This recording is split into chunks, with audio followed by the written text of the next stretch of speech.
Salawat dan salam semoga selalu terlimpahkan sebagai kita Nabi Agung Muhammad sallallahu alaihi wasallam. Hadirin yang semua rahimahullah, pada kesempatan kali ini momen akhir tahun, momen tahunan yang insyaallah semoga rutin liburan kita isi kajian dengan bersama beliau Dr. Kiai Haji Andi Oktavian Latif PhD. Alhamdulillah tengah hadir di tengah-tengah kita. Semoga beliau. Mari kita buka kajian pada pagi hari ini dengan bersama baca basmalah. Bismillahirrahmanirrahim. Kepada beliau dipersilahkan.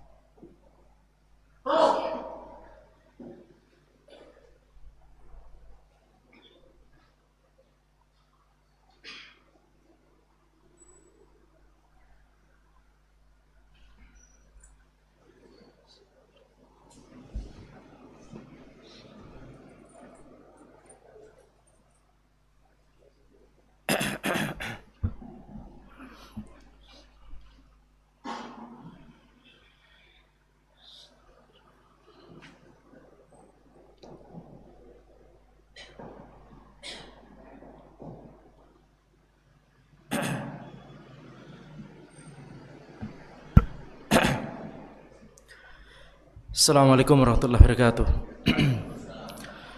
Innal hamdalillah nahmaduhu wa nasta'inuhu wa nastaghfiruh wa na'udzu billahi min shururi anfusina wa min sayyiati a'malina. May yahdihillahu fala mudhillalah wa may yudlil fala hadiyalah. Wa asyhadu an la ilaha illallah wahdahu la syarikalah wa asyhadu anna Muhammadan abduhu wa rasuluh. Allahumma shalli wa sallim ala sayidina Muhammad wa ala alihi wa sahbihi ajma'in. Amma ba'd. Alhamdulillah, kita panjatkan puji syukur kepada Allah Subhanahu wa taala yang telah mudahkan kita untuk kembali menuntut ilmu syar'i, mengamalkan sabda Nabi Muhammad sallallahu alaihi wasallam yang diriwayatkan oleh Muawiyah radhiyallahu anhu, "Mayuridillahu bihi khairan yufaqihuhu fid din." Barang siapa yang Allah kehendaki kebaikan untuknya, maka Allah akan berikan dia pemahaman agama, yaitu pemahaman agama yang lurus, pemahaman agama yang sahih, yang sesuai dengan Al-Quran dan As-Sunnah yang dipahami oleh para generasi terdahulu yang saleh dari kalangan sahabat tabi'in dan tabi'in. Maka insyaallah tema pada majelis ini itu adalah tentang tauhid, tentang derajat dan keutamaan tauhid dalam Islam. Tema ini penting ya, karena seseorang kalau dia menginginkan kebahagiaan di dunia dan di akhirat, maka dia harus mentauhidkan Allah Subhanahu wa taala. Ya, ini adalah tema yang harus kita selalu ulangi, yang harus kita selalu pelajari. Ya, karena ketika kita hanya mempelajari kaidah umum saja dalam masalah tauhid, maka itu belum tentu menyelamatkan seseorang dari kesyirikan. Ya, karena tauhid, apa makna dari tauhid? Ifradullah ta'ala bima yakhtassu bihi min ar-rububiyyah wal uluhiyyah wal asma'i was sifat. Tauhid maknanya adalah kita mengesahkan Allah Subhanahu wa taala dengan sesuatu yang merupakan kekhususan Allah. Jadi ada sesuatu yang merupakan kekhususan Allah, tidak boleh kita nisbatkan sesuatu tersebut kepada selain Allah. Sesuatu yang merupakan kekhususan Allah ini, para ulama merangkum itu ada 3, yaitu rububiyah Allah,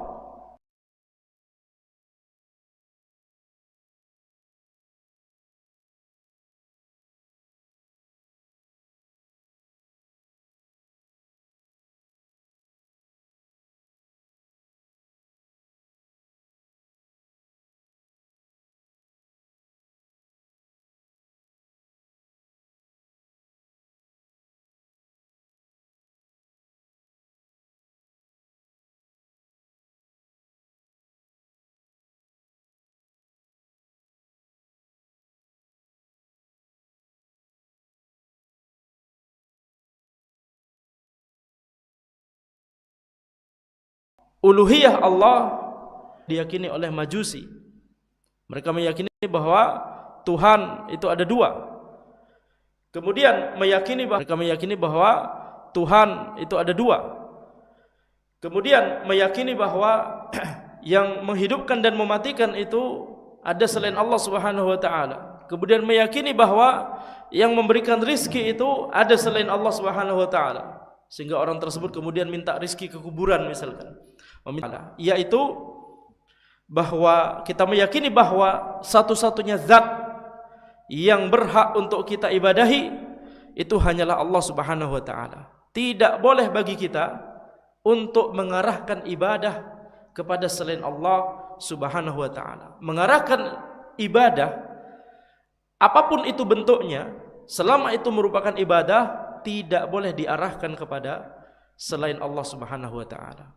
Dan inilah esensi dari kalimat tauhid la ilaha illallah, ya, bahwa tidak ada Tuhan yang berhak diibadahi kecuali Allah Subhanahu wa taala.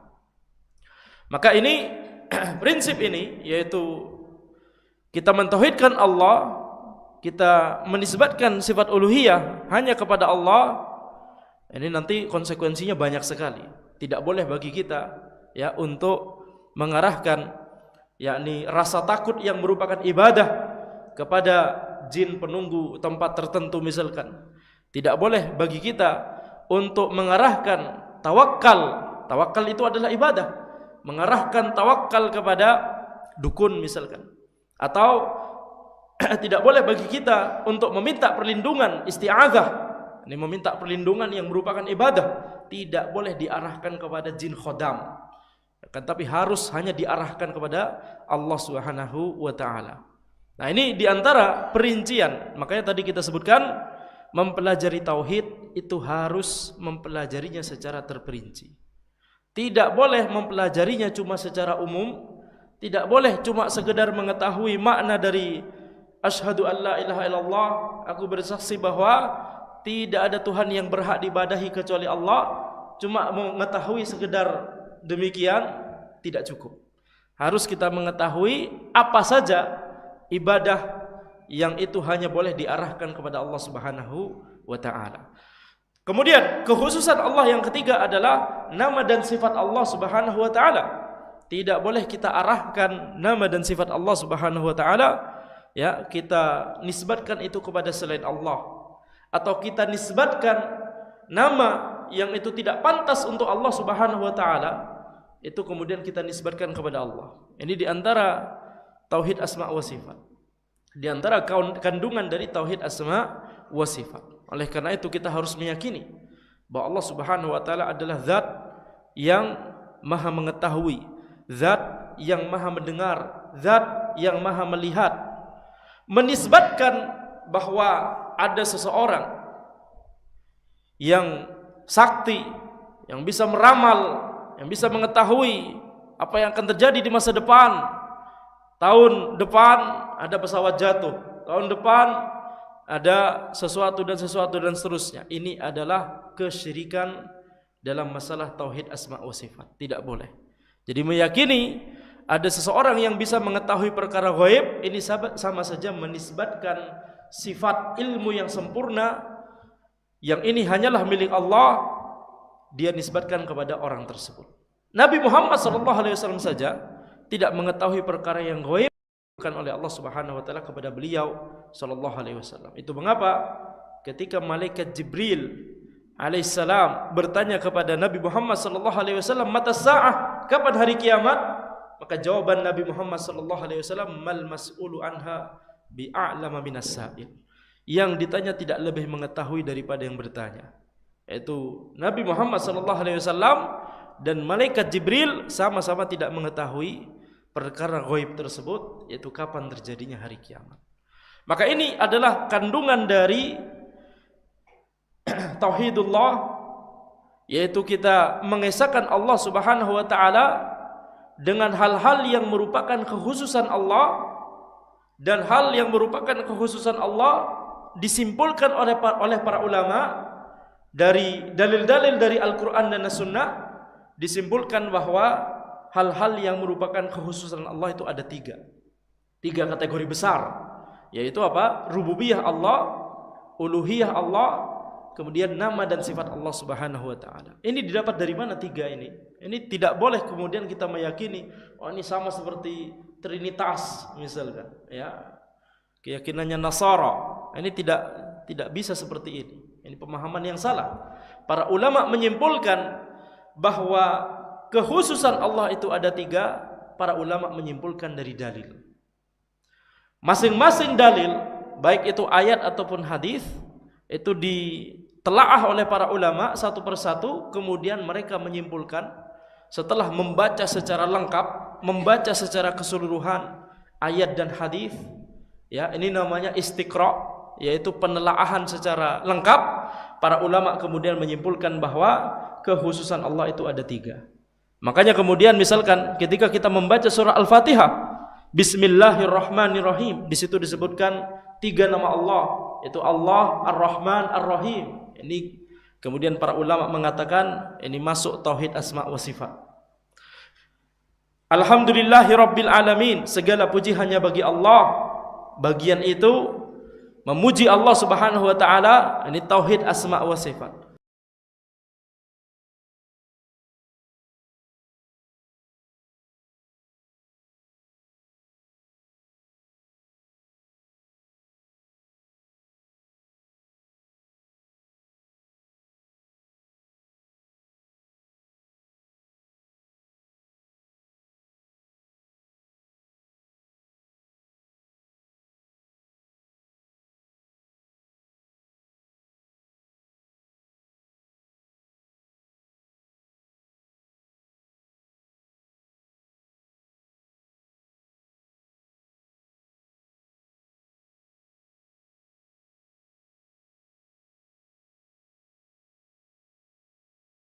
Alhamdulillahi rabbil rabbus samawati wal ardi wa ma bainahuma fa'buduhu wastabir li ibadati hal ta'lamu lahu samiyah. Rabbus samawati wal ardi wa ma bainahuma, Rabb dari langit dan bumi dan apa yang ada di antara keduanya. Ini tauhid rububiyah. Fa'buduhu wastabir li ibadati, maka beribadahlah kalian kepada Allah dan bersabarlah atas ibadah tersebut. Ini tauhid uluhiyah. Hal ta'lamu lahu samiyah, apakah engkau mengetahui ada yang setara, ada yang sama dengan Allah Subhanahu wa taala? Ini tauhid asma wa sifat. Jadi tiga sifat yang merupakan kekhususan Allah itu disebutkan semuanya dalam satu ayat, ada yang seperti ini. Maka ini adalah intisari dari tauhid, makna dari tauhid atau definisi dari tauhid. Kita tidak membahas tema ini, insyaallah dalam majelis ini kita akan membahas apa keutamaan dari tauhid, apa buah yang didapatkan oleh seseorang ketika dia mentauhidkan Allah Subhanahu wa taala. Maka yang pertama adalah keutamaan yang pertama, kita mengetahui dari dalil-dalil bahwa tauhid itu adalah tujuan diciptakannya jin dan manusia. Sebagaimana firman Allah Subhanahu wa taala, "Wa ma khalaqatul jinna wal insa illa liya'budun." Tidaklah aku ciptakan jin dan manusia kecuali untuk beribadah kepadaku, yaitu kepada Allah Subhanahu wa taala. Baik, maka dari sini kita menyimpulkan bahwa hikmah diciptakannya jin dan manusia itu adalah untuk beribadah kepada Allah.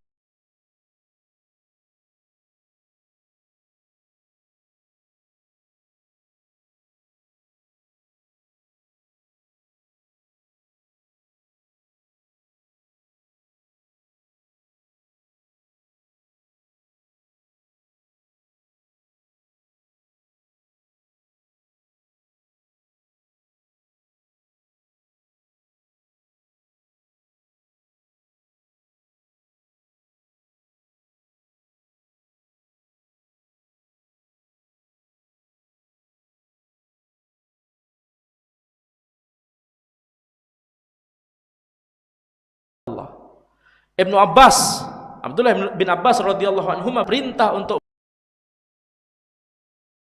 tauhidkan Allah Subhanahu wa taala karena tidak ada ibadah yang sah kecuali harus dibangun di atas tauhid. Ya, ini adalah landasan dari mengapa Ibnu Abbas mengatakan demikian.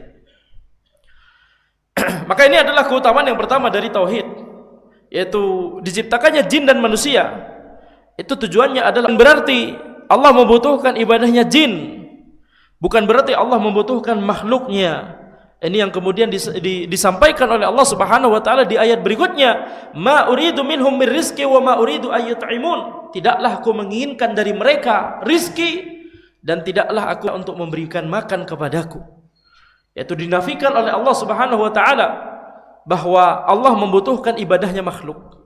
Justru yang butuh adalah makhluk kepada Allah Subhanahu wa taala.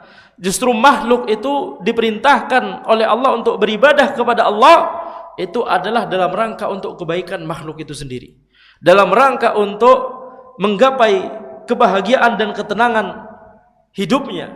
Itu mengapa kemudian disebutkan di ayat setelahnya tadi bahwa Allah Subhanahu wa taala tidak membutuhkan rizki, tidak membutuhkan makanan atau minuman atau apapun itu dari makhluknya. Innallaha huwar razzaqu dzul quwwatil matin. Sesungguhnya Allah adalah Ar-Razzaq, zat yang maha memberikan rizki. Justru terbalik, justru yang memberikan rizki itu adalah Allah Subhanahu wa ta'ala, bukan makhluk kepada Allah. Jadi Allah tidak membutuhkan ibadah satupun dari makhluk. Allah Subhanahu wa ta'ala tidak membutuhkan satupun ibadah dari kita. Akan tapi sebaliknya, kita yang membutuhkan rizki dari Allah Subhanahu wa ta'ala, membutuhkan rahmat dan karunia dari Allah Subhanahu wa ta'ala. Maka tadi yang kita sebutkan, sebagaimana penjelasan Ibnul Qayyim rahimahullah, beliau menjelaskan bahwa Allah memerintahkan manusia dan jin untuk beribadah kepada Allah karena Allah yang menciptakan mereka, karena Allah mengetahui apa yang menenangkan hati mereka, karena Allah mengetahui apa yang bisa membuat hati mereka bahagia. Bukankah Allah Subhanahu wa taala telah berfirman, alladzina amanu wa tatma'innu qulubuhum bi dzikrillah, ala bi dzikrillah tatma'innul qulub. Bukankah, atau wahai orang-orang yang beriman, alladzina amanu, wahai orang-orang beriman, wa tatma'innu qulubuhum bi dzikrillah, hati mereka itu menjadi tentram, hati mereka itu menjadi tenang dengan berzikir kepada Allah Subhanahu wa taala. Berzikir kepada Allah di sini maksudnya adalah mentauhidkan Allah Subhanahu wa taala. Ala bi dzikrillah tatma'innul qulub. Bukankah hanya dengan berzikir kepada Allah hati itu menjadi tentram? Ayat ini kalau kita renungkan ya, di awal ayat wa tatma'innu qulubuhum bi dzikrillah, itmi'nan ya, wa tatma'innu qulubuhum bi dzikrillah, disebutkan urutannya sesuai dengan urutan yang seharusnya dalam ilmu nahwu, ya, yaitu fi'il dulu, kemudian fa'il, kemudian muta'alliq. Ini bagi yang sudah mempelajari nahwu. Wa tatma'innu qulubuhum bi dzikrillah, hati itu menjadi tenang dengan berzikir kepada Allah. Maka kalau strukturnya seperti ini, orang mungkin akan menganggap thayyib, hati itu menjadi tenang, hati itu menjadi tentram dengan berzikir kepada Allah, tapi bisa jadi ada sesuatu yang lain yang bisa membuat hati menjadi tenang. Bisa jadi ada sesuatu yang lain yang bisa membuat hati itu menjadi tentram. Karena kalimatnya di awal ayat, wa tatma'innu qulubuhum bi dzikrillah, hati itu menjadi tenang dengan berzikir kepada Allah. Ini bisa jadi ada, berzikir kepada Allah bikin hati tenang, tapi bisa jadi ada sebab-sebab lain yang tidak disebutkan di ayat itu yang membuat hati menjadi tenang. Akan tapi bagian akhir dari ayat ini, strukturnya, urutan kalimatnya diubah oleh Allah Subhanahu wa taala, ala bi dzikrillah tatma'innul qulub, yaitu bukankah hanya dengan berzikir kepada Allah hati itu menjadi tenang, hati itu menjadi tentram, menjadi itmi'nan, yaitu tenang dan tentram. Jadi Allah Subhanahu wa taala di ayat ini menegaskan bahwa ketenangan hati, ketentraman hati itu hanya didapat dari mengingat Allah Subhanahu wa taala. Tidak bisa didapat dari sosmed, scroll sosmed. Banyak orang merasa kalau sumpah, kalau bosan, apa? Mencari hiburan. Mencari hiburan dari sosmed, mencari hiburan dari sesuatu yang itu yakni perkara-perkara dunia. Nah, kalau di sosmed kemudian ada yang haram, dia mencari ketenangan dengan sesuatu yang haram. Ini tidak bisa dia mendapatkan ketenangan seperti itu. Tidak bisa dia mendapatkan ketenangan dari sesuatu yang diharamkan oleh Allah Subhanahu wa taala. Contohnya musik misalkan. Itu diharamkan oleh Allah Subhanahu wa taala. 4 mazhab menyebutkan musik itu haram. Seseorang mencari ketenangan dari musik tidak akan bisa dia dapatkan. Ya, makanya disebutkan di ayat ini, ala bizikrillahi tatma'innul qulub. Bukankah hanya dengan berzikir kepada Allah, bukankah hanya dengan beribadah kepada Allah, mentauhidkan Allah, hati itu menjadi tenang, hati itu menjadi tentram. Ini berarti apa? Tidak ada sebab yang lain yang membuat hati itu menjadi tenang dan tentram kecuali mentauhidkan Allah Subhanahu wa taala, kecuali beribadah kepada Allah Subhanahu wa taala.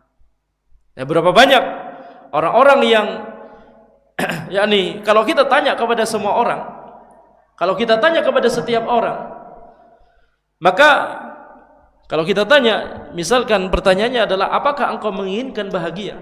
Apakah engkau ingin kebahagiaan? Tentu jawabannya semuanya adalah na'am. Baik orang tersebut muslim ataupun kafir, baik orang tersebut orang soleh ataupun orang fasik, baik orang tersebut kaya atau miskin, semuanya akan menjawab ingin bahagia, ingin mendapatkan ketenangan hati. Tapi kita lihat ya, kekayaan, nah, sebagian dari atau kebahagiaan itu bisa didapatkan dari kekayaan, akan tapi itu adalah kebahagiaan yang semu. Kebahagiaan yang didapatkan dari kekayaan itu adalah kebahagiaan yang semu. Kebahagiaan yang didapatkan dari jabatan yang tinggi itu adalah kebahagiaan yang semu. Kebahagiaan yang didapatkan dari perkara-perkara duniawi, walaupun itu halal, itu semua adalah kebahagiaan yang semu. Kebahagiaan yang hakiki itu adalah kebahagiaan yaitu ketika orang tersebut mentauhidkan Allah Subhanahu wa taala. Maka ini adalah yakni keutamaan tauhid yang pertama, membuat seseorang itu menjadi tenang hidupnya di dunia dan di akhirat. Ketenangan di akhirat maksudnya adalah orang tersebut ya akan terhindar dari neraka. Dia dimasukkan ke dalam surga Allah Subhanahu wa taala. Jelas ini adalah ketenangan dan kebahagiaan. Akan tapi ketenangan dan kebahagiaan di dunia ini yang semua orang ingin cari. Ini yang semua orang baik muslim ataupun kafir ingin mereka cari. Bedanya adalah muslim menginginkan kebahagiaan dunia dan akhirat, tapi orang kafir hanya menginginkan kebahagiaan di dunia saja. Akan tapi kita lihat di sini kebahagiaan di dunia pun tidak bisa didapatkan dari perkara duniawi. Kalau ada perkara duniawi walaupun itu halal yang itu memberikan kebahagiaan kepada kita, sebagaimana perkataan banyak orang, yang ketika dikatakan kepada mereka uang itu tidak bisa memberikan kebahagiaan, tapi kalau banyak uang bisa bahagia, gitu ya.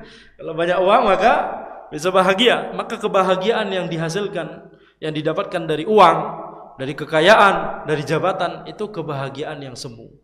Naam, dia mungkin merasakan kebahagiaan, tapi kebahagiaannya adalah kebahagiaan yang semu, yang bisa jadi Allah ambil sewaktu-waktu, yang bisa jadi kebahagiaan tersebut ketika dia sudah bosan, maka itu tidak lagi menjadi kebahagiaan. Ketika dia memiliki harta yang banyak, emas satu gunung, dia akan tetap merasa ini kita pengen mencari gunung emas yang kedua, gunung emas yang ketiga, dan seterusnya. Ya, maka ini adalah kebahagiaan yang semu. Akan tapi ketika orang tersebut diberikan rezeki, ya, dia orang kaya misalkan, dia jabatannya tinggi misalkan, akan tapi dibarengi dengan mentauhidkan Allah, nah ini tentunya dia menggabungkan berbagai nikmat dari Allah Subhanahu wa taala. Maka ini baru ya kekayaannya itu bisa yakni memberikan ketentraman kepada hatinya ketika itu dibarengi dengan ketauhidan. Taib, ini adalah keutamaan yang pertama, yaitu bahwa jin dan manusia diciptakan oleh Allah itu hanya untuk beribadah hanya kepada Allah. Mengapa Allah memerintahkan jin dan manusia untuk beribadah kepada Allah? Tujuannya adalah supaya mereka itu memiliki hati yang tenang dan tentram di dunia dan di akhirat. Allah memerintahkan mereka untuk beribadah bukan karena Allah butuh ibadah mereka, akan tapi karena Allah mengetahui apa yang terbaik untuk mereka. Kenapa Allah mengetahui apa yang terbaik untuk mereka? Apa yang membahagiakan mereka? Para asatidzah Ini jin juga mendengarkan majelis, mendengarkan ilmu, mendengarkan kajian. Makanya kalau ada jin yang fasik atau jin yang kafir, yakni mengontrol, merasuki tubuh seseorang, ya, kita perintahkan dia untuk keluar, kita perintahkan dia untuk bertaubat kepada Allah Subhanahu wa taala. Ya, ketika seseorang itu meruqyah, maka tidak perlu yakni apa namanya? Ini faedah sampingan ya. Ini faedah sampingan. Tidak perlu banyak berkomunikasi dengan jin tersebut, nanya-nanya antum dari mana, ada apa, mengapa dan seterusnya. Jin itu banyak bohongnya, apalagi kalau dia jin kafir, banyak bohongnya. Tidak semua informasi yang dia berikan itu adalah kebenaran. Oleh karena itu fokus saja, komunikasinya satu arah saja. Suruh dia untuk bertaubat kepada Allah, suruh dia untuk keluar dari orang ini dan seterusnya. Enggak perlu kita mendengarkan dia. Fokus ruqyah orang ini, habis itu perintahkan dia untuk bertaubat kepada Allah Subhanahu wa taala. Ingatkan bahwa tujuan dia diciptakan oleh Allah adalah untuk beribadah kepada Allah Subhanahu wa taala. Ya, dan tentunya ruqyahnya harus ruqyah syariah. Tidak boleh ruqyah yang sebenarnya adalah praktek perdukunan. Ini banyak ya di tengah-tengah kaum muslimin ruqyah yang sebenarnya praktek dukun tapi dibungkus dengan nama ruqyah syariah. Salah satu contohnya misalkan setiap ruqyah yang peruqyahnya masih bertanya nama ibunya siapa, ini jelas praktek perdukunan. Dalam ruqyah syariah, khalas langsung saja bacakan ayat-ayat Allah, bacakan zikir dari hadis Nabi Muhammad sallallahu alaihi wasallam, ya, bacakan ayat kursi, Al-Fatihah, Al-Kafirun, Al-Ikhlas, Al-Falaq, An-Nas. Ya, tentunya yang membacakan itu harus yakni orang yang mentauhidkan Allah, orang yang akidahnya lurus, orang yang bacaan Al-Qur'annya sesuai dengan kaidah-kaidah tajwid, orang yang paham kandungan dari ayat dan zikir yang dia baca. Ya, ini yakni syarat minimum yang harus dimiliki oleh seorang yang mau meruqyah. Dia harus mentauhidkan Allah Subhanahu wa taala. Karena lurusnya akidah itu akan sangat berpengaruh. Ya, orang yang menyimpang dengan berbagai macam kebid'ahan, apalagi kesyirikan, bacaan Qur'annya tidak akan memberikan pengaruh kepada jin. Ya.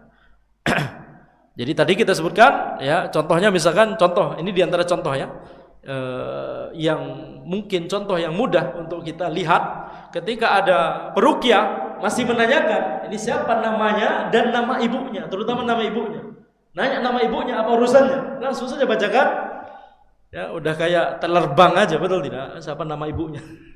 Ya. Jadi masih menanyakan nama ibunya itu adalah praktek dukun, karena dia mau menanyakan kepada jin khodamnya apa yang menyebabkan orang ini, apa yang yakni penyakit yang diderita oleh orang ini, siapa yang ngirim dan seterusnya. Ini praktek dukun. Baik. Kemudian keutamaan yang kedua dari tauhid, bahwa tauhid itu adalah inti dakwah dari seluruh nabi dan rasul. Seluruh nabi dan rasul itu mendakwahkan tauhid. Sebagaimana firman Allah Subhanahu wa taala, "Wa laqad ba'atsna fi kulli ummatin rasula an i'budullah wajtanibut taghut." Sungguh telah kami utus kepada setiap umat seorang rasul. Setiap dari mereka menyampaikan, "U'budullah," beribadahlah kalian kepada Allah, wajtanibut taghut, dan jauhilah taghut, yaitu jauhilah kesyirikan. Maka setiap nabi dan rasul dari zaman Nabi Adam alaihissalam hingga nabi terakhir Nabi Muhammad sallallahu alaihi wasallam, semuanya mendakwahkan tauhid, semuanya mengajarkan tauhid. Apa yang diajarkan sama, semuanya melarang dari kesyirikan. Apa yang dilarang itu sama, yaitu kesyirikan. Adapun masalah halal dan haram bisa jadi berbeda-beda setiap nabi dan rasul. Syariatnya, yaitu rincian masalah halal haram, bisa jadi berbeda. Akan tapi masalah tauhid, seluruh nabi dan rasul itu semuanya sama. Makanya Nabi Muhammad SAW bersabda, "Wal anbiya ikhwatun li Allah." Para nabi itu saudara sebapak, ummahatuhum syatta wa dinuhum wahid. Ibu mereka berbeda-beda, akan tapi agama mereka sama, yaitu agama Islam yang mengajarkan tauhid, yang memerintahkan untuk mentauhidkan Allah dan melarang dari berbuat kesyirikan kepada Allah Subhanahu wa taala. Maka di sini kita lihat ketika seluruh nabi dan rasul yang mereka itu jumlahnya 124.000 disebutkan dalam hadis, yang kita ketahui namanya itu cuma 25, tetapi yang jumlahnya itu ada ratusan ribu, 124.000. Seluruh nabi dan rasul tersebut Allah perintahkan untuk mengajarkan tauhid. Allah perintahkan untuk melarang dari kesyirikan. Maka ini menunjukkan bahwa tauhid itu adalah maslahat untuk seluruh manusia. Seluruh kaum dari nabi dan rasul tersebut, dari Nabi Adam alaihissalam hingga Nabi Muhammad SAW hingga akhir zaman, hingga hari kiamat, seluruh manusia, tidak peduli generasi kapan, abad kapan mereka hidup, tidak peduli di mana mereka tinggal, maka kemaslahatan untuk mereka semua adalah tauhid. Tauhid adalah kemaslahatan untuk mereka semua. Adapun masalah halal haram bisa jadi Allah ubah, bisa jadi Allah ganti-ganti, Allah yakni sesuaikan sesuai dengan kemaslahatan setiap kaum. Makanya syariatnya Nabi Musa alaihissalam berbeda dengan syariatnya Nabi Isa alaihissalam. Berbeda pula dengan syariatnya Nabi Muhammad sallallahu alaihi wasallam. Misalkan contohnya, syariatnya Nabi Musa alaihissalam, ketika ada baju yang terkena najis, maka diperintahkan untuk dipotong baju tersebut. Kalau syariatnya Nabi Muhammad sallallahu alaihi wasallam, baju terkena najis gimana? Disucikan, dibasuh dengan air. Kalau sekali basuhan kemudian najisnya hilang, alhamdulillah. Kalau belum hilang, ditambah terus basuhan tersebut sampai suci kembali. Ini syariatnya Nabi Muhammad SAW. Kalau syariatnya Nabi Musa alaihissalam, baju terkena najis, bajunya harus dipotong. Yang terkena najis itu harus dipotong. Ini kira-kira lebih susah atau lebih mudah? Lebih susah daripada syariatnya Nabi Muhammad SAW. Allah mengetahui bahwa ini kalau tetap hukumnya seperti itu, untuk umatnya Nabi Muhammad SAW akan memberatkan bagi mereka. Coba bayangkan kalau syariat Nabi Musa tersebut, masalah najis pada pakaian tersebut masih ada atau masih menjadi bagian dari syariat yang diajarkan oleh Nabi Muhammad SAW. Ketika baju kita terkena najis, bajunya yang najis itu harus dipotong, apa enggak copang-caping ini baju? Baik, jadi yakni maka ini adalah maslahat yang Allah tetapkan, maslahat yang Allah menetapkan hukum sesuai dengan kemaslahatan kaum tersebut, sesuai dengan kemaslahatan generasi tersebut, dan Allah lebih mengetahui apa yang menjadi maslahat. Ya makanya walaupun syariatnya yaitu hukum halal dan haramnya berbeda-beda, akan tapi akidahnya sama. Akidahnya seluruh nabi dan rasul itu sama, yaitu mengajarkan untuk mentauhidkan Allah Subhanahu wa taala. Wa ma arsalna min qablika min rasulin illa nuhi ilaihi annahu la ilaha illa ana fa'budun. Ya, tidaklah kami utus dari kalangan rasul sebelummu wahai Muhammad, kecuali kami wahyukan kepada dia bahwa tidak ada Tuhan yang berhak diibadahi kecuali Allah, fa'budun. Maka beribadahlah kalian kepadaku, yakni kepada Allah Subhanahu wa taala. Para ulama menjelaskan ada satu hal lagi yang itu disyariatkan oleh Allah selain tauhid, yang itu disyariatkan oleh Allah Subhanahu wa taala dari awal, dari zaman Nabi Adam alaihissalam hingga umatnya Nabi Muhammad sallallahu alaihi wasallam. Bahkan Allah Subhanahu wa taala mensyariatkan hal ini dari sejak zaman Nabi Adam alaihissalam di surga sebelum diturunkan ke dunia. Sudah disyariatkan sejak Nabi Adam di surga. Kemudian syariat ini terus bertahan sampai nanti ketika manusia masuk surga kembali. Apa kira-kira? Sesuatu yang disyariatkan oleh Allah. Ini sesuatu yang disyariatkan oleh Allah dari zaman Nabi Adam di surga sampai manusia nanti masuk surga. Apa kira-kira? Ada yang mengetahui jawabannya? Berpasangan. Nah, pernikahan itu adalah yaitu sesuatu yang disyariatkan Dari sejak Nabi Adam alaihissalam di surga hingga Nabi Adam alaihissalam di dunia, kemudian anak keturunan Nabi Adam, para nabi dan rasul setelahnya, sampai umat Nabi Muhammad sallallahu alaihi wasallam, sampai manusia nanti masuk surga kembali. Maka yakni pernikahan itu sesuatu yang ditetapkan oleh Allah Subhanahu wa taala. Taib. Kemudian keutamaan yang ketiga dari tauhid adalah bahwa tauhid itu adalah fitrah manusia. Tauhid itu adalah sesuatu yang sesuai dengan fitrah manusia. Kullu mauludin yuladu 'alal fitrah. Setiap bayi yang dilahirkan itu dilahirkan dalam kondisi fitrah, di atas sesuatu yang masih suci, dia masih belum dikotori. Makanya agamanya Nabi Ibrahim alaihissalam itu agama Islam, sama seperti Nabi Muhammad sallallahu alaihi wasallam, itu disebut oleh Allah Subhanahu wa taala sebagai agama yang hanif. Nabi Ibrahim alaihissalam disebut sebagai seorang yang hanif. Apa yang dimaksud dengan hanif? Hanif maksudnya adalah cenderung kepada ketauhidan dan menjauhi kesyirikan. Inna Ibrahim kana ummatan qanitan lillahi hanifa wa lam yakun minal musyrikin. Bahwa sesungguhnya Ibrahim itu adalah ummah, adalah pemimpin yang menjadi teladan. Kemudian qanitan lillah, seorang yang tunduk kepada Allah, hanifan, seorang yang hanif, wa lam yakun minal musyrikin, dan dia bukan termasuk orang-orang musyrik.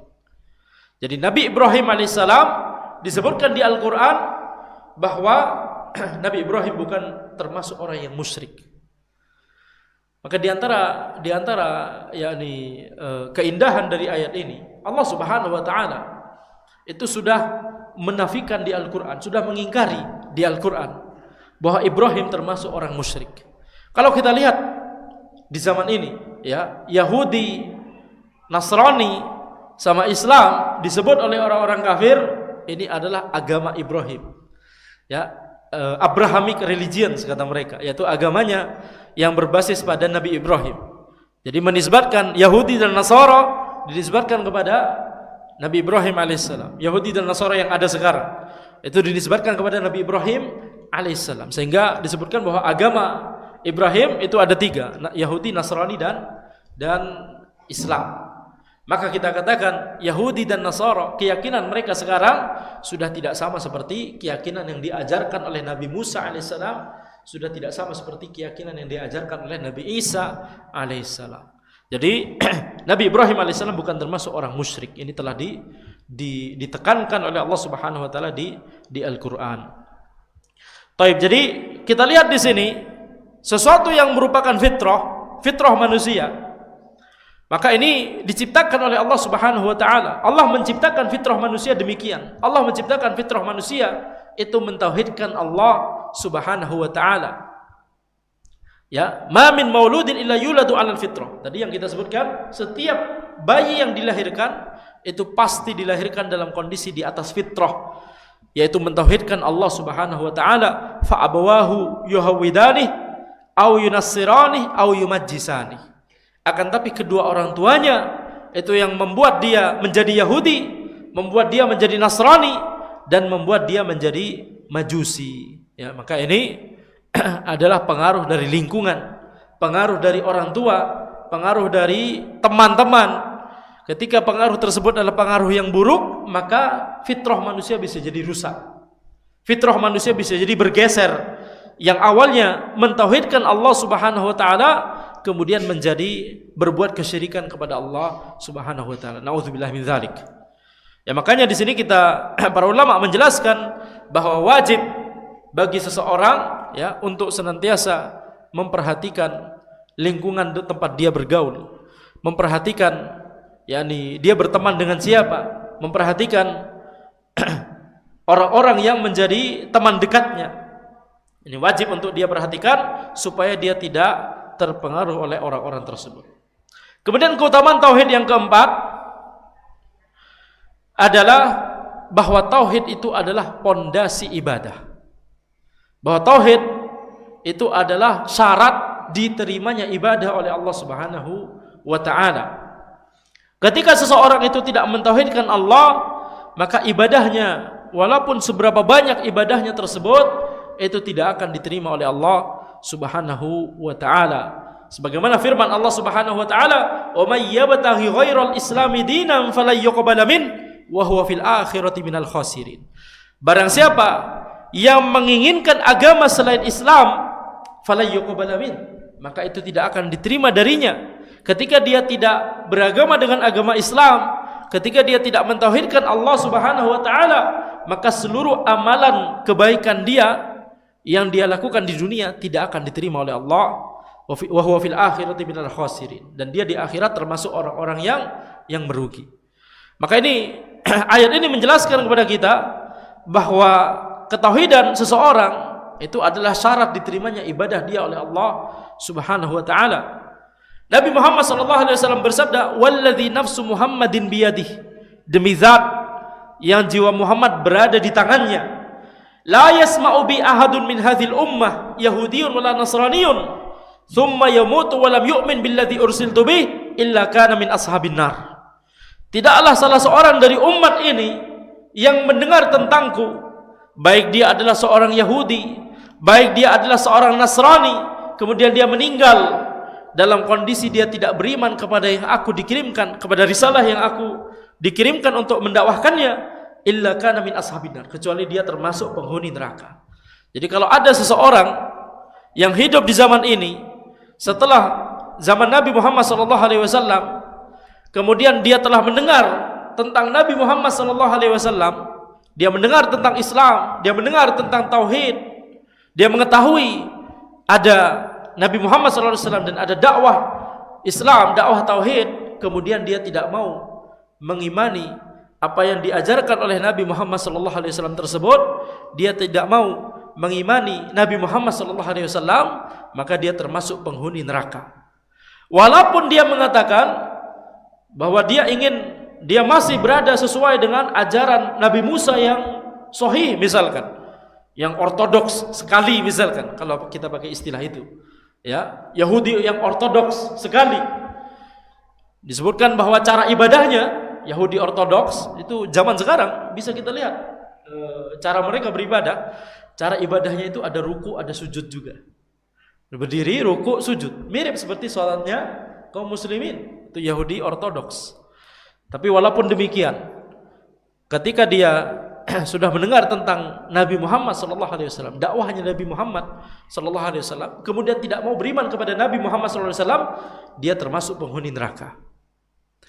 Ketika ada seseorang yang mengklaim bahwa dia mengikuti ajarannya Nabi Isa alaihissalam yang masih asli, misalkan, kalau ada di zaman ini, yang Nasrani, yang ortodoks misalkan, yang masih sesuai misalkan dengan ajarannya Nabi Isa alaihissalam yang asli, tapi ketika dia mendengarkan dakwah Nabi Muhammad SAW, dia harus beriman kepada Nabi Muhammad SAW, dia harus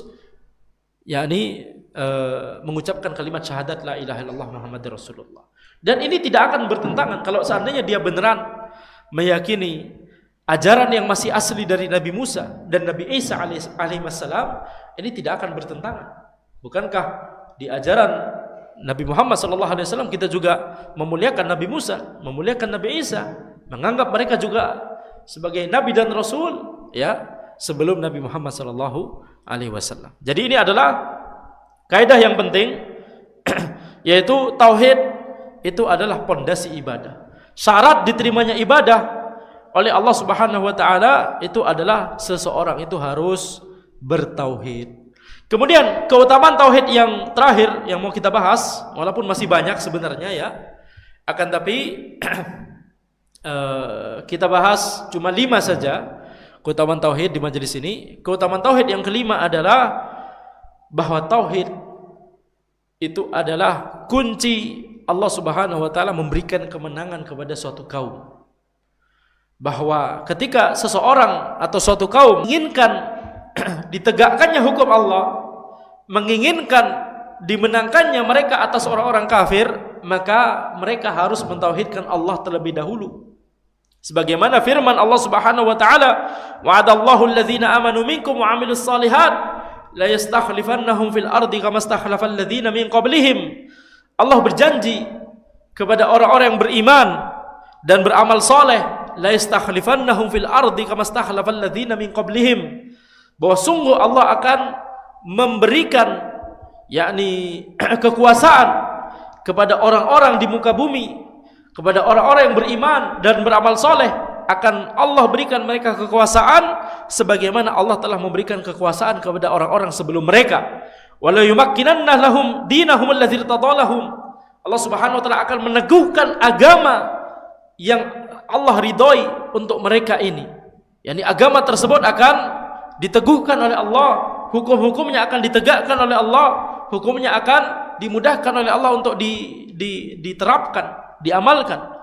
Wala yubaddilannahum min ba'di khaufihim amna, dan Allah akan mengganti rasa takut yang mereka rasakan diganti menjadi rasa aman. Akan tapi ini ada syaratnya. Syaratnya adalah yang disebutkan oleh Allah di ayat tersebut, ya'budunani wala la yusyrikuna bi syai'a. Ya'budunani la yusyrikuna bi syai'a. Mereka beribadah kepadaku dan mereka tidak berbuat kesyirikan sama sekali kepadaku.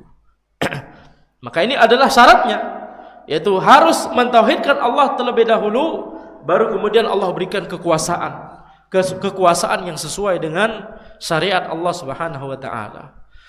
Ini bantahan kepada orang-orang yang meyakini bahwa kebaikan suatu negeri, kejayaan suatu negeri itu adalah ketika kita sekedar memiliki pemimpin yang bagus, memiliki pemimpin yang baik. Nah, itu adalah salah satu syarat, tapi bukan syarat utama. Syarat utama yang paling pertama dan paling utama adalah tauhidkan Allah terlebih dahulu. Masing-masing orang di negeri tersebut tauhidkan Allah terlebih dahulu. Ini yang dijanjikan oleh Allah. Wa'adallahu alladhina amanu wa 'amilus shalihat. Allah berjanji kepada orang-orang yang beriman dan beramal saleh. Allah berjanji, ini janji Allah Subhanahu wa taala. Ketika mereka mentauhidkan Allah, Allah akan berikan jalan kepada mereka. Ketika mereka tidak mentauhidkan Allah, ketika kesyirikan masih merajalela, sehingga karena kesyirikan masih merajalela, maka kemaksiatan yang lain juga ikutan merajalela. Korupsi jadi merajalela, kezaliman jadi merajalela, pembunuhan jadi merajalela, dan seterusnya. Ya, itu semua karena dosa yang paling besar itu masih merajalela, yaitu kesyirikan. Ketika kesyirikan merajalela, maka jangan harap, ya, jangan harap, yakni Allah memberikan kejayaan pada negeri tersebut. Allah berjanji, janji ini hanya Allah berikan kepada orang yang beriman dan beramal soleh, yang tidak berbuat kesyirikan kepada Allah, yang mentauhidkan Allah Subhanahu wa taala. Jadi ini adalah syarat yang kalau syarat ini dipenuhi, maka Allah akan memenuhi janji Allah tersebut. Dan ini sudah dibuktikan dari zaman ke zaman. Sudah dibuktikan bahkan dari sejak zaman Nabi Muhammad SAW itu sendiri. Coba kita lihat ketika Nabi Muhammad SAW berdakwah di Makkah. Awalnya berdakwah secara diam-diam, sembunyi-sembunyi. Kemudian Allah berikan izin untuk berdakwah secara terang-terangan, sehingga gara-gara itu kemudian disiksa, ya, kaum muslimin, para sahabat disiksa oleh orang-orang kafir Quraisy. Kemudian satu persatu Nabi Muhammad SAW kehilangan orang terdekatnya yang mendukung beliau. Kehilangan, yakni Khadijah radhiyallahu anha meninggal. Kemudian Abu Talib, paman beliau, walaupun tidak masuk Islam akan tapi mendukung dakwah beliau, meninggal dunia juga. Sehingga posisi beliau menjadi lemah. Beliau kemudian pergi berdakwah ke Taif, berharap supaya siapa tahu orang-orang di Taif menerima dakwah beliau sehingga nanti kekuatan menjadi lebih besar. Beliau mendakwahkan tauhid kepada penduduk Taif, ditolak sebagaimana yang kita telah ketahui di sirah, ya. Kemudian Nabi Muhammad SAW kembali ke Makkah, itu pun beliau bisa masuk ke Makkah dengan aman karena sudah dijamin oleh seorang kafir, ya. Dijamin oleh seorang yang kafir bahwa ini jaminan anak tidak boleh mengganggu Muhammad. Baru beliau masuk Makkah kembali. Kondisi yang yakni lemah bagi kaum muslimin pada saat itu. Akan tapi kita lihat ketika musim haji datang, karena orang-orang Quraisy itu masih melaksanakan ibadah haji Ini peninggalan dari syariatnya Nabi Ibrahim dan Nabi Ismail. Mereka melaksanakan ibadah haji ke Ka'bah, akan tapi dicampuri oleh yakni kesyirikan, kebid'ahan dan kemaksiatan. Maka Nabi Muhammad SAW ketika orang-orang Arab dari segala penjuru tanah Arab datang ke Makkah untuk melaksanakan ibadah haji, beliau datang satu persatu ke tenda-tenda masing-masing untuk mendakwahkan tauhid. Tidak peduli tenda tersebut berisi orang kaya atau orang miskin, tidak peduli tenda tersebut berisi para pembesar atau anak muda, tidak peduli tenda tersebut yakni berasal dari suku manapun, dari suku-suku Arab, beliau menyampaikan tauhid, mendakwahkan tauhid kepada masing-masing tenda dari orang-orang Arab yang datang dari segala penjuru tanah Arab tersebut. Sampai akhirnya beliau mendakwahkan tauhid kepada tenda yang berisi 6 orang pemuda dari Yathrib. 6 orang pemuda dari Yathrib yang mereka sudah terbiasa dengan bualannya orang-orang Yahudi di Madinah. Orang-orang Yahudi banyak pindah ke Madinah, padahal mereka asalnya dari Syam. Mereka banyak pindah ke Madinah karena menginginkan nabi terakhir yang akan diutus oleh Allah Subhanahu wa taala. Mereka meyakini bahwa yakni mereka sudah ada ciri-cirinya akan muncul di negeri, di kota yang ada pohon kurma dan seterusnya dan seterusnya dan seterusnya. Mereka akhirnya sampai di Madinah. Ini sesuai dengan ciri-ciri yang disebutkan di kitab mereka. Kemudian mereka sudah tahu ciri-ciri nabi yang akan diutus tersebut, cuma mereka masih meyakini nabi tersebut adalah dari kalangan Yahudi, dari kalangan Bani Israel. Tidak pernah kepikiran akan dari kalangan orang Arab. Nah, 6 orang pemuda dari Arab ini, dari kota Yathrib yaitu Madinah, ketika sudah terbiasa dengan omongannya orang-orang Yahudi di Madinah, ketika mereka melihat Nabi Muhammad SAW, ketika mereka mendengar dakwah yang disampaikan oleh Nabi Muhammad SAW, 6 orang pemuda ini langsung sadar, wah ini Nabi, mungkin Nabi terakhir yang telah dibahas oleh orang-orang Yahudi selama ini. Mereka tidak kepikiran bahwa ternyata orang Arab. Maka 6 orang pemuda ini masuk Islam, menerima dakwah tauhid yang disampaikan oleh Nabi Muhammad SAW, kemudian kembali ke Madinah, berdakwah di Madinah, sampai sebagian besar orang Madinah masuk Islam. Kemudian setelah itu mereka mikir, masa kita tinggalkan Nabi Muhammad SAW di Makkah, disiksa oleh para sahabat di sana, disiksa oleh orang-orang kafir Quraisy, sementara kita di Madinah mayoritas kita sudah Muslim. Ya, kita boyong aja Nabi Muhammad SAW dan para sahabat ke Madinah. Ini awal mula kemenangan dakwah Nabi Muhammad SAW. Siapa yang mengira awal mula kemenangan dakwah Nabi Muhammad SAW Allah tetapkan melalui 6 orang pemuda yang didakwahkan oleh Nabi Muhammad SAW di tenda tersebut. Makanya ketika berdakwah tidak boleh pilih-pilih, tidak boleh, waduh ini orang kaya, nah, ini kita dakwahkan dengan semangat supaya apa? Supaya dapat donasi. Ya, supaya donasinya lancar, milih-milih. Ya, banyak ini kelakuan panitia kajian yang harus kita jitak. Ya, ketika mengadakan program kajian, daurah dan seterusnya, itu didata kira-kira siapa yang kaya, ini kemudian ditarget untuk menjadi sumber donasi dan seterusnya. Milih-milih, sedangkan orang yang tidak terlihat kaya misalkan, padahal bisa jadi lebih kaya di sisi Allah Subhanahu wa taala, maka kemudian tidak digubris atau ini tidak boleh seperti ini. Dakwahnya Nabi Muhammad SAW tidak pilih-pilih. Dan kita lihat dakwah yang kemudian menjadi Allah tetapkan ini adalah titik balik kemenangan Nabi Muhammad SAW, itu adalah ketika Nabi Muhammad SAW mendakwahkan kepada 6 orang pemuda yang pada saat itu bukan siapa-siapa di Madinah. Dari mereka kemudian Islam itu menyebar di Madinah. Sebagian besar tidaklah ada rumah di Madinah kecuali Islam sudah masuk ke dalamnya, gara-gara dakwah 6 orang tadi. Coba bayangkan, Asia Romawi dan seterusnya. Kita lihat kemenangan itu awal mulanya adalah ketika Nabi Muhammad SAW mendakwahkan tauhid. Awal mulanya adalah ketika Nabi Muhammad SAW mendakwahkan tauhid. Khalas, kalau kita tanya, apakah Nabi Muhammad SAW berusaha untuk melobi apa yang beliau sampaikan kepada 6 orang pemuda tadi? Apakah melobi jadikan anak raja di Madinah, di Yathrib, nanti imbalannya kepada antum ini dan itu, apakah ada lobby-lobby politik seperti ini? Enggak.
Waalaikumsalam warahmatullahi wabarakatuh. Taib. Jazakallahu khairan. Ya, yang diciptakan oleh Allah Subhanahu wa taala di surga sebelum manusia, ada malaikat, ada jin, itu iblis. Jadi iblis itu dari kalangan jin. Jin itu masuk golongan mana? Ini golongan tersendiri. Mereka bukan malaikat, mereka bukan manusia, tapi golongan tersendiri. Yang Allah ciptakan mereka atas tentunya hikmah Allah Subhanahu wa taala. Jadi jin adalah golongan tersendiri, mereka juga memiliki akal, mereka juga memiliki syahwat, mereka juga diperintahkan oleh Allah untuk tunduk kepada Allah Subhanahu wa taala. Berbeda dengan malaikat. Malaikat Allah berikan akal tapi tidak diberikan syahwat yang membuat mereka kemudian bermaksiat kepada Allah. Tapi jin diberikan syahwat, ada akal, ada syahwat, sama seperti manusia. Tapi tetap berbeda, ya, karena telah disebutkan bahwa jin itu bisa melihat dari arah yang tidak bisa kita lihat. Jadi manusia dan jin itu adalah dua golongan yang berbeda.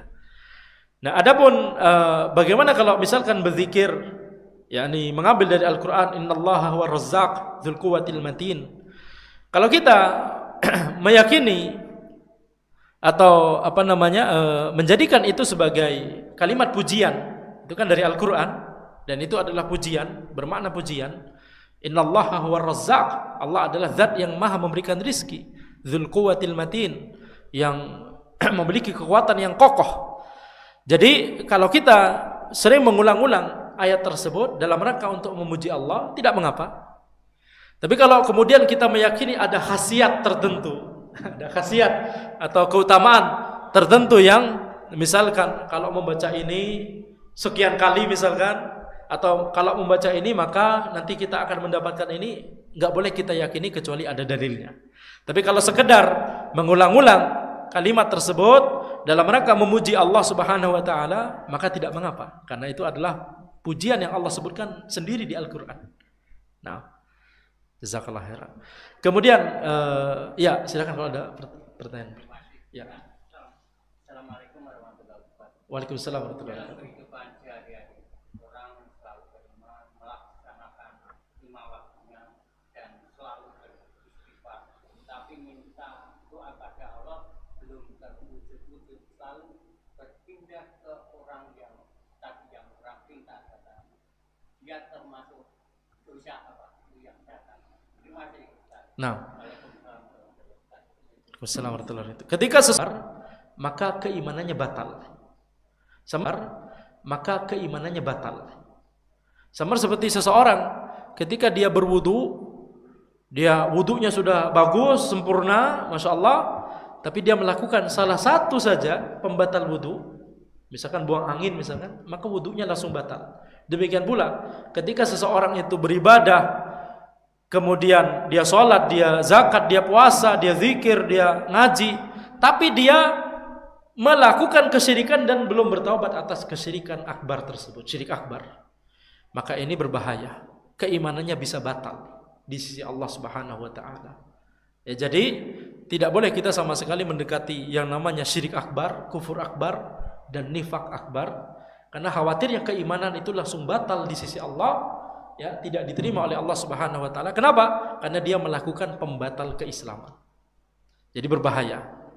Jadi amalannya yang banyak tadi, salat, zakat, puasa, haji misalkan, ngaji, membaca Al-Qur'an, zikir, bisa jadi tidak diterima oleh Allah. Kenapa? Karena sudah batal keimanannya, berbahaya. Makanya ini mengapa, yakni penjelasan tentang tauhid, penjelasan tentang syirik itu wajib untuk dijelaskan. Wajib untuk dijelaskan supaya kita tidak tergelincir, betul tidak? Karena ini berbahaya sekali. Jadi wajib untuk kita menjelaskan kepada kaum muslimin.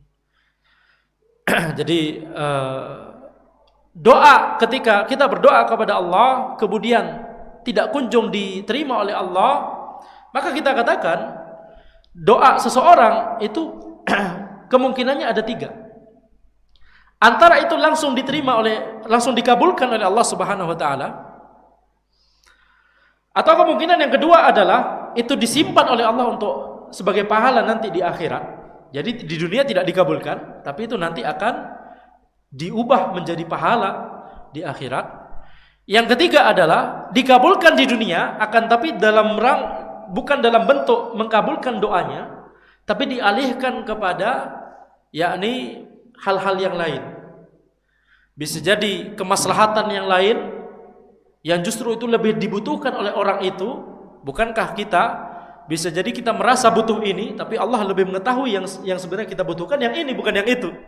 Kita doanya yang ini. Nah, bisa jadi Allah kabulkan doa tersebut, tapi dialihkan kepada sesuatu yang memang bermaslahat untuk kita. Atau Allah hindarkan kita dari sebuah kemadharatan, karena kita berdoa minta sesuatu, gak kunjung dikabulkan, tapi ternyata ada suatu kejadian, harusnya kecelakaan, tapi Allah jaga. Nah, ini kita tidak tahu, betul tidak? Doa kita itu masuk dari 3 kemungkinan ini, kemungkinan yang mana? Jangan cuma berpikir bahwa kita berdoa kepada Allah, Allah harus mengabulkan doa kita itu. Belum tentu ini yang terbaik untuk kita. Itu masalahnya. Belum tentu itu yang terbaik. Dan bisa jadi yang terbaik adalah bahkan Allah tidak mengabulkan sama sekali di dunia, tapi ketika nanti di akhirat, ketika kita sudah tidak lagi bisa berdoa, apakah di akhirat kita masih bisa berdoa kepada Allah? Udah nggak bisa.